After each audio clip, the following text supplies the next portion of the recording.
we've got a silent epidemic going on right now and it was exacerbated by the pandemic because it's amazing how many people in America right now. I just had a woman on recently that works nationally with the education programs, and she says 130 million Americans can't read at the most basic level. And I said, define basic level for me. And she said, basic level is they can't read a prescription label. They can't read a simple story to their children at bedtime. 130 million. 130 million. So that's more than a third of the whole country. Can't read a simple story to their children. That's insane.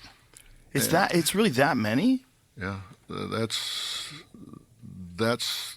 is, and further to that, 32% of fourth graders can't read at even a basic level, and 24% of eighth graders can't read at a basic level, and 19% of high school graduates, according to the Department of Education, can't read.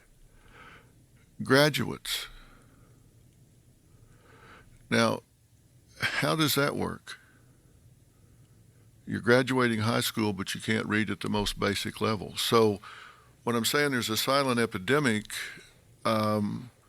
we've got some schools that are changing their grading standards to close the gap. So they're making it easier. Well, one of them that we looked at, a C is now 44 to 64%. You make 45, you got a C. You take a test, get 45, you made a C. Wow. Now, was that not an F when you went to school? That was an F, yeah. That was now an F. Now it's a C? Yeah, now 44 to 64 is a C. 70 was always a C. Right. That was a C minus because that was the bottom of the C's, right? Right. So now 44 to 64 is a C, 64 to 84 is a B, 84 to 100 is an A. You got to drop below 24 to get an F. Wow, 24. Now that's how they're closing the gap and pushing them on to the next grade. So if you can make a average of 30, you get a D, that's passing, you move on to the next level. So instead of fixing things, it just made it easier for people to get through. Yeah. And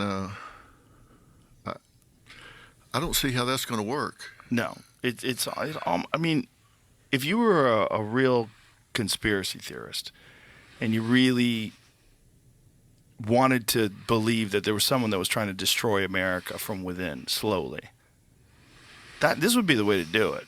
All the things we talked about. Make it easy for people to be homeless, make people think that the world owes them something, equality of outcome is the desired result, everyone who's wealthy is evil. If you think there's something wrong with the world, throw soup at a painting and glue yourself to the wall. I mean, the stuff that we're reinforcing and the way that it's happening so rapidly. I mean, you're older than me. Has there ever been a time in your life where you thought that America could get to the point where it's at now? No, I have to honestly say no. And further to that point, I've got to say that you get to a point where you start getting scared about whether or not this is something we can come back from. And I'm an incurable optimist. And I really do believe that if people will stop arguing and decide, look, I'm not here to win an argument, I'm here to solve a problem. If people will just take that attitude, we can really change some things that are going on here. Because I'm an incurable optimist, and I do think we can solve this problem.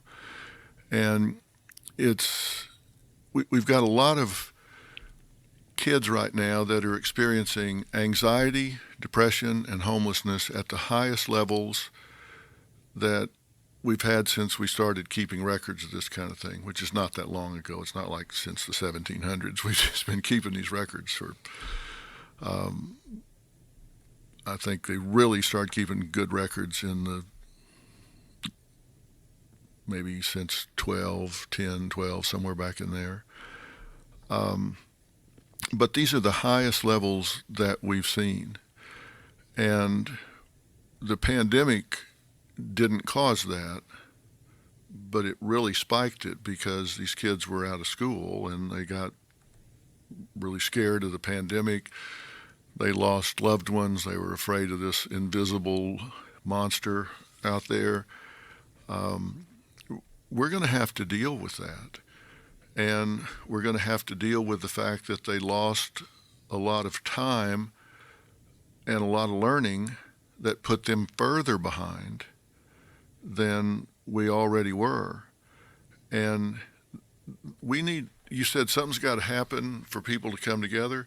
We need to come together for these kids. We need to come together and recognize that we're about to lose a generation here, and we can fix this. But we got to stop trying to win an argument about who's got the right to talk about curriculum and who does. We need to solve the problem. Look, I'm politically agnostic. When I say the pandemic was mishandled, I think it was mishandled. I said it was mishandled at the beginning, publicly. And listen, this spanned the Trump administration, the Biden administration, so this is a bipartisan problem. I don't know enough about politics to talk politics. I don't want to know enough about it. I'm talking about the culture.